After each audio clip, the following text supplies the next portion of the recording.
চলে এসেছে পবিত্র শবে বরাত, মহামান্বিত রজনী, যে রাত্রিতে আল্লাহ পাক সবাইকে ক্ষমা করে দেন। ওই রাত্রিতে যে নারী পুরুষ ইবাদত বন্দেগী করবে, আল্লাহর কাছে কান্নাকাটি করবে, আল্লাহ তাআলা তাদেরকে ক্ষমা করে দিবেন। আজকের এই ভিডিওতে, এই আলোচনাতে আপনারা প্রথমে আলোচনা পাবেন শবে বরাত কবে, কত তারিখে, কী বারে শবে বরাত এবং কত রাকাত নামাজ পড়তে হবে, তারপর কোন কোন সূরা দিয়ে নামাজ পড়তে হবে, তারপর শবে বরাতের রাতের ফজিলত সম্পর্কে 3টি হাদিস পাবেন, তারপর আলোচনা পাবেন ওই রাতে কিছু স্পেশাল আমল আছে, সে আমলগুলা, তারপর পাবেন সর্বশেষ মুনাজাতে শুরুতে কি পড়বেন, শেষে কি পড়বেন, মাঝখানে কি পড়বেন, বিস্তারিত আলোচনা রয়েছে। যে মা বোনেরা, মুসলিম ভাইয়েরা এই আলোচনাটি শুনবেন, ইনশাআল্লাহ শবে বরাতের রাত্রিতে ইবাদত বন্দেগী করতে আপনাদের কোনো সমস্যা হবে না, সহজেই মনোযোগ দিয়ে বুঝে বুঝে আমলগুলা করতে পারবেন। প্রিয় দিনদার ইমানদার মুসলিম ভাই ও বোন, প্রথমে আমরা আলোচনা করব শবে বরাতের 3টি ফজিলত সম্পর্কে হাদিস। এই আলোচনা করব কারণ এই রাত্রিটি অনেক দামি। এ রাত্রিতে আল্লাহ রাব্বুল আলামিন সকল ইমানদার বান্দাদেরকে ক্ষমা করে দেন। সরাসরি আমরা আলোচনার মধ্যে, মূল আলোচনার মধ্যে প্রবেশ করি।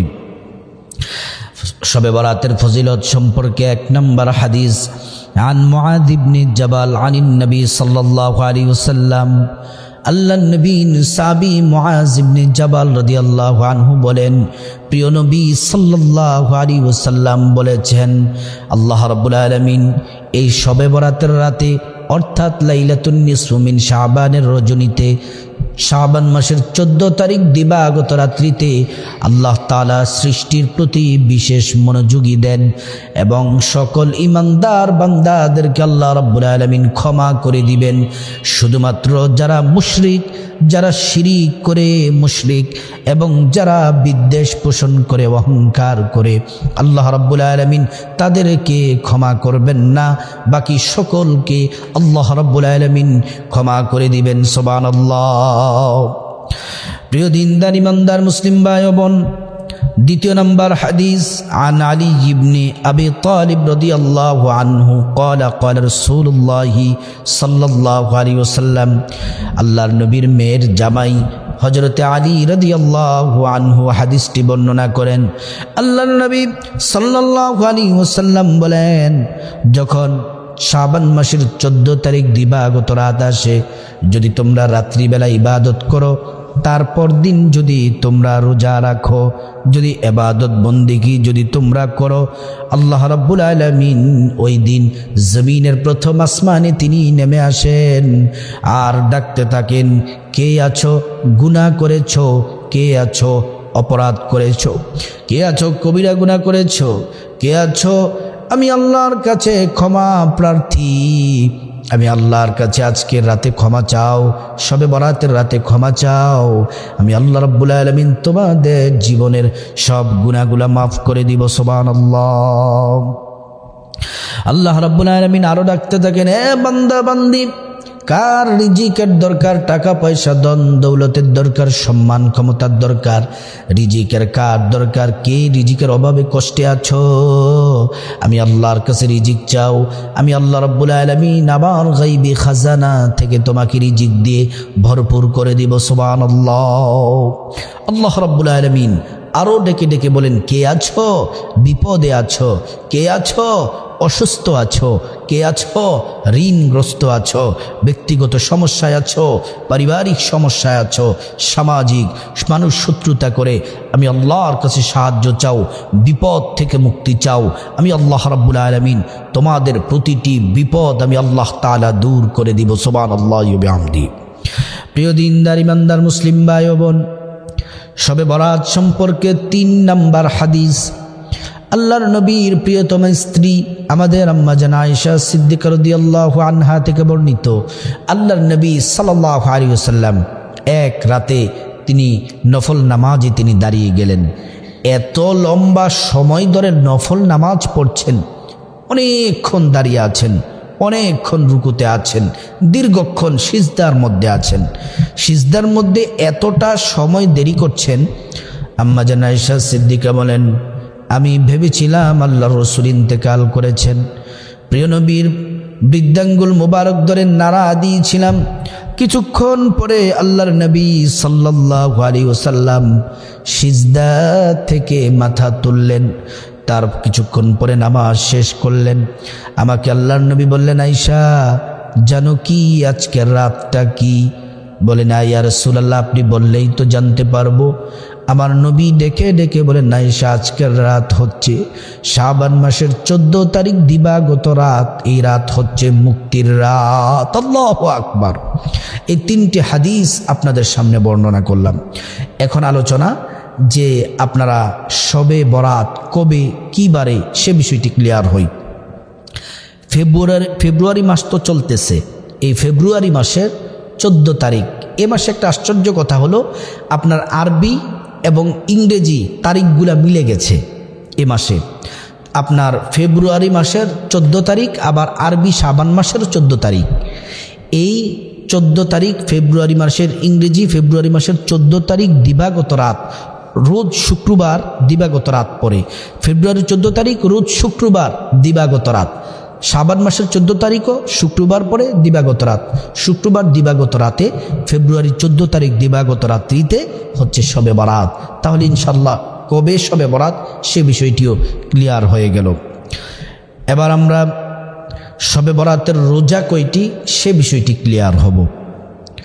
আল্লাহর নবী সাল্লাল্লাহু আলাইহি ওয়াসাল্লাম এই শবে বরাত অর্থাৎ শাবান মাসে তিনি অনেক নফল রোজা রাখতেন অন্যান্য মাসের তুলনায়। এই মাসে আল্লাহর নবী সাল্লাল্লাহু আলাইহি ওয়াসাল্লাম বেশি রোজা রাখতেন। সাহাবেদেরকে বললেন, সাহাবীরা তোমরা রোজা রাখো। হঠাৎ করে রমাদান মাসে রোজা রাখলে শারীরিক কষ্ট হবে। যদি তোমরা শাবান মাসে প্র্যাকটিস করো রমাদান মাসের রোজা রাখতে কোনো কষ্ট হবে না। আল্লাহু আকবার। আল্লাহর নবী সাল্লাল্লাহু আলাইহি ওয়াসাল্লাম এই শাবান মাসে এবং অন্যান্য মাসের সপ্তাহে 2টি রোজা রাখতেন। প্রতি সপ্তাহে সোমবার এবং বৃহস্পতিবার। সাহাবীরা জিজ্ঞেস করলেন, ইয়া রাসূলুল্লাহ, ইয়া হাবিবাল্লাহ, আপনি প্রত্যেক সোমবার দিন রোজা রাখেন, কারণ কি? আল্লাহর নবী বললেন 2টি কারণ। 1 নাম্বার কারণ হলো সোমবার দিন আমি জন্মগ্রহণ করেছি। আল্লাহ পাক রব্বুল আলামিন দুনিয়ার মধ্যে আমাকে পাঠিয়েছেন। এজন্য আল্লাহর শুকরিয়া হিসেবে, কৃতজ্ঞতা হিসেবে সোমবার দিন রোজা রাখি। এই হলো প্রথম কারণ। দ্বিতীয় নাম্বার আরেকটি কারণ আছে। সে কারণ হলো সপ্তাহে সোমবার এবং বৃহস্পতিবার, প্রতি সপ্তাহে 2 দিন সোমবার বৃহস্পতিবার জমিনের দায়িত্বরত ফেরেশতারা বান্দার আমলনামা আল্লাহর কাছে পেশ করেন। তা আমি নবী চাই আমার আমলনামা রোজা অবস্থায় আল্লাহর কাছে যেন পেশ করা হয়। সাহাবীরা বললেন, তারপর থেকে আমরা প্রতি সোমবার বৃহস্পতিবার রোজা রাখার চেষ্টা করতেছি, রোজা রাখি। সুবহানাল্লাহি ওয়া বিহামদিহি। প্রিয় দিনদার ইমানদার মুসলিম ভাই ও বোন, আল্লাহর নবী সাল্লাল্লাহু আলাইহি ওয়াসাল্লাম তিনি আবার শাবান মাস সহ প্রতিটি মাসের 13, 14, 15 আইয়ামে বীজের রোজা রাখতেন। এ মাসের 14 তারিখ ফেব্রুয়ারি মাস, আরবি মাস তারিখ তো মিলে গেছে, প্রথমেই বললাম। 14 তারিখ দিবাগত রাত হচ্ছে শবে বরাত। আর এই মাসে আইয়ামে বীজের রোজা হচ্ছে 13, 14, 15। তার মানে আপনার আইয়ামে বীজের রোজাগুলো রাখতে শবে বরাতের রোজা রাখার সওয়াবও পেয়ে যাবেন। সুবহানাল্লাহি ওয়া বিহামদিহি। তাহলে 13 তারিখ কী বার পরে সে বিষয়টা একটু ক্লিয়ার করা দরকার। 13 তারিখ পরে আপনার রোজ বুধবার রাতে সাহারি খাবেন, বৃহস্পতিবার দিন রোজা রাখবেন। বৃহস্পতিবার রাতে সাহারি খাবেন, শুক্রবার দিন রোজা রাখবেন। শুক্রবার রাতে সাহারি খাবেন, শনিবার দিন রোজা রাখবেন। এই 3টি রোজা রাখলে আপনার এই শবে বরাতের রোজা রাখাও আপনার হয়ে যাবে। কারণ আল্লাহর নবী হাদিসের মধ্যে বলেছেন, তোমরা শবে বরাতের রাতে ইবাদত করো, তারপর দিন রোজা রাখো। আর 13, 14, 15 3টি রোজা রাখলে এই রোজাটিও রাখা হয়ে যায়। সুবহানাল্লাহ। এজন্য এই 3টি রোজা রাখবেন। এই রোজাগুলো রাখলে কি হবে? 1 বছর নফল রোজা রাখার নেকি আল্লাহ পাক আমলনামার মধ্যে দিয়ে দিবেন। সুবহানাল্লাহি ওয়া বিহামদিহি। রোজার বিষয়টি ইনশাআল্লাহ ক্লিয়ার হয়ে গেল। এবার আসেন শবে বরাতের রাতে কত রাকাত নামাজ পড়বেন। আমি আপনাদেরকে আগে একটি বিষয় ক্লিয়ার করার দরকার। শবে বরাতের নামাজ এটি নফল। শবে বরাতের নামাজটি কি? নফল। আপনি সর্বনিম্ন 2 রাকাত নামাজ পড়বেন। উপরে যদি 4 রাকাত পড়েন আপনার ইচ্ছে 6, 8, 10, 12 পড়লে যত বেশি পড়বেন তত বেশি নেকি হবে আপনার। আর নফল নামাজের নিয়ম হচ্ছে নতুন নিয়ত করতে হবে, 2 রাকাত পরে সালাম ফিরাতে হবে, তারপর আবার নতুন নিয়ত করতে হবে, 2 রাকাত পড়তে হবে, তারপরে সালাম ফিরাতে হবে। এই নিয়মে 2 রাকাত করে পড়তে থাকবেন। এবার প্রশ্ন করতে পারেন যে হুজুর তাহলে নিয়তটি একটু বাংলাতে বলে দিলে সহজ হতো। আমি বাংলাতে বলে দিই যেন সকলে যেন বুঝতে পারেন। নিয়তটি করার আগে আপনারা গোসল করে নেবেন, নজু করে নেবেন, পবিত্র জামা কাপড় পরে নেবেন, পবিত্র জায়গায় পবিত্র জায়নামাজ বিছিয়ে কেবলামুখী পশ্চিম দিকে ফিরে আপনি নিয়তটি এভাবে করবেন, আমি আল্লাহর সন্তুষ্টির জন্যে 2 রাকাত শবে বরাতের নামাজের নিয়ত করতেছি, আল্লাহু আকবার। আবারও বলছি, আমি আল্লাহর সন্তুষ্টির জন্যে 2 রাকাত শবে বরাতের নামাজের নিয়ত করতেছি, আল্লাহু আকবার। এইভাবে নিয়তটি করবেন। প্রিয় দিনদার ইমানদার মুসলিম ভাই ও বোন, এইভাবে নিয়ত করার পরে তারপরে আপনারা এবার প্রশ্ন করতে পারেন যে কোন সূরা দিয়ে নামাজ পড়ব। সহজভাবে আপনাদেরকে একটি কথা বলে দেই, যে সূরা আপনি ভালো পারেন, সুন্দর করে পারেন, সহি শুদ্ধ করে পারেন, সে সূরা দিয়ে আপনি নামাজ পড়বেন। নির্দিষ্ট কোনো সূরা নেই এই নামাজ পড়ার জন্যে। এবার প্রশ্ন করতে পারেন যে হুজুর 2 রাকাত পরপর যে সালাম ফিরাবো কোনো দোয়া আছে কিনা? হ্যাঁ, দোয়া পড়বেন। দোয়া হলো আপনি দোয়াটি এমন করে পড়বেন যে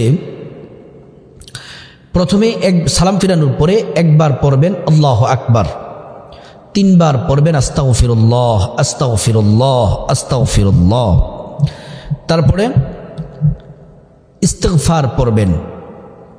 ইস্তিগফার সাইয়্যিদুল ইস্তিগফার যারা পারেন সাইয়্যিদুল ইস্তিগফার পড়বেন। সাইয়্যিদুল ইস্তিগফার হচ্ছে আল্লাহুম্মা আনতা রাব্বি লা ইলাহা ইল্লা আনতা খালাকতানি ওয়া আনা আবদুকা ওয়া আনা আলা আহদিকা ওয়া ওয়া'দিকা মাস্তাতা'তু আউযু বিকা মিন শাররি মা সানা'তু আবুউ লাকা বিনি'মাতিকা আলাইয়া ওয়া আবুউ লাকা বিযামবি ফাগফিরলি فإنه لا يغفر الذنوب إلا أنت।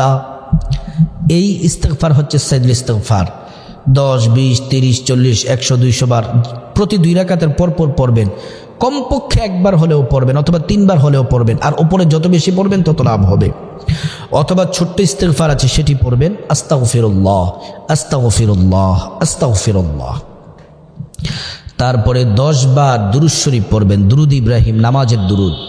আল্লাহুম্মা সাল্লি আলা মুহাম্মাদিন ওয়া আলা আলি মুহাম্মাদ কামা সাল্লাইতা আলা ইব্রাহিম ওয়া আলা আলি ইব্রাহিম ইন্নাকা হামিদুম মাজিদ। আল্লাহুম্মা বারিক আলা মুহাম্মাদিন ওয়া আলা আলি মুহাম্মাদ كما باركت على إبراهيم وعلى آل إبراهيم إنك حميد مجيد। দুরূদ ইব্রাহিম পড়বেন। যদি দুরূদ ইব্রাহিম না পড়েন অন্য ছোট্ট দুরূদ আছে, সাল্লাল্লাহু আলাইহি ওয়াসাল্লাম সাল্লাল্লাহু আলাইহি ওয়াসাল্লাম সাল্লাল্লাহু আলাইহি ওয়াসাল্লাম। এই দোয়াগুলো প্রতি 2 রাকাত পরপর যে সালাম ফিরাবেন তারপরে পড়বেন। তারপরে আসুন ওই শবে বরাতের রাতে কিছু স্পেশাল আমল আছে, এই আমলগুলা করবেন, সেটা আপনাদেরকে বলি দিই। 1 নাম্বার, অবশ্যই শবে বরাতের রাত দিনে 5 ওয়াক্ত ফরজ নামাজ অবশ্যই পুরুষ যারা মসজিদে পড়বেন, অবশ্যই মা বোনেরা বাসাতে পড়বেন। অন্যান্য দিনও 5 ওয়াক্ত নামাজ পড়বেন, এটি ফরজ। 2 নাম্বার হচ্ছে নফল নামাজ পড়বেন। এই যে এশার নামাজ পড়ার পরে নফল নামাজ পড়বেন শবে বরাতের রাতে 2 রাকাত করে। 3 নাম্বার হচ্ছে তওবা করবেন, কান্না। এই রাত আল্লাহ পাক সকলকে ক্ষমা করে দেন, শুধু যারা মনের মধ্যে হিংসা থাকে এবং যারা শিরিকের গুনাহ করে তাদেরকে ছাড়া বাকি সবাইকে আল্লাহ পাক ক্ষমা করে দিবেন। তওবা করবেন, তাওবাতুন নাসুহা করবেন, একনিষ্ঠ তওবা। আল্লাহ ভুল করেছে, অন্যায় করেছে, আর জীবনে করব না, আল্লাহ আর করব না, জীবনে সব গুনাহগুলো মাফ করে দেন, আল্লাহ ক্ষমা করে দিবেন। 4 নাম্বার, কোরআনুল কারীম তেলাওয়াত করবেন। তারপরে দুরূদ শরীফ পড়বেন, যে দুরূদের কথা বলে দিলাম। তারপরে জিকির আছে, লা ইলাহা ইল্লাল্লাহ, অনেক জিকির আজকার আছে, সেই জিকিরগুলা করবেন যত জিকির জানা আছে।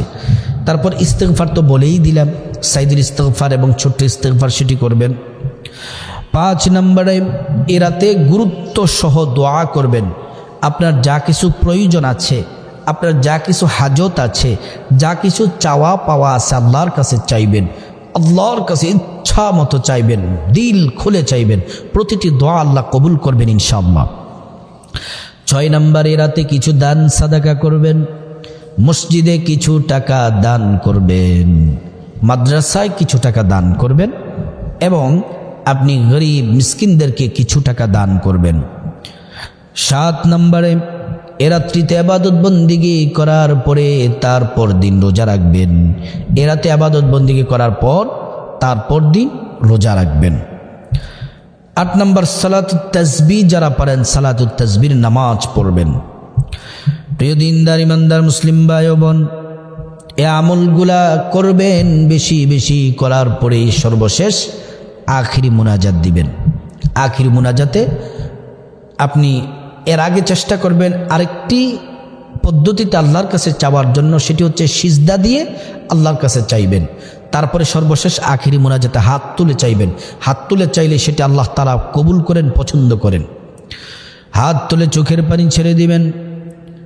নিজের জীবনে যত কবিরা সগীরা শিরকি বেদাতি জানা অজানা ইচ্ছা অনিচ্ছায় গোপনে প্রকাশ্যে রাতে দিনে যত গুনাহ করেছেন, পরিবারের কেউ জানে না। এই গুনার কথা যদি পরিবার জানতো, আমাদেরকে দূরে ঠেলে দিত, আমাদেরকে ধিক্কার দিত, কিন্তু আল্লাহ পাক আমাদেরকে কিছুই বলেন নাই।